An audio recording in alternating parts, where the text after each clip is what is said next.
Bem-aventurado o varão que não anda segundo o conselho dos ímpios, não se detém no caminho dos pecadores, nem se assenta à roda dos escarnecedores.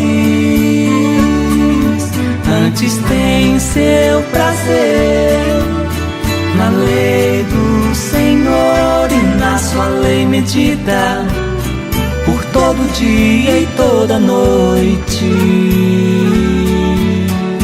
Ele é como árvore plantada junto à corrente de águas, que no devido tempo dá o seu fruto, e cuja folhagem não murcha, e tudo quanto ele faz será bem-sucedido.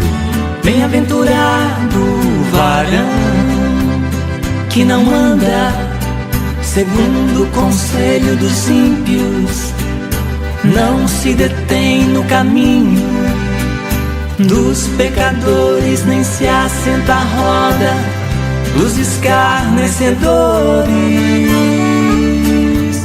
Antes tem seu prazer na lei do Senhor, e na sua lei medita por todo dia e toda noite.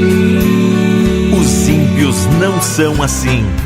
São como a palha que o vento dispersa. Por isso, os perversos não prevalecerão no juízo, nem os pecadores na congregação dos justos. Pois o Senhor conhece o caminho dos justos, mas o caminho dos ímpios perecerá.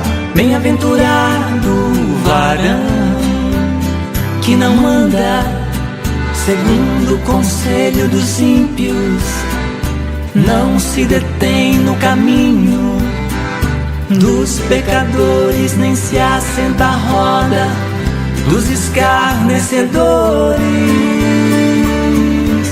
Antes tem seu prazer na lei do Senhor, e na sua lei medita por todo dia e toda noite. Bem-aventurado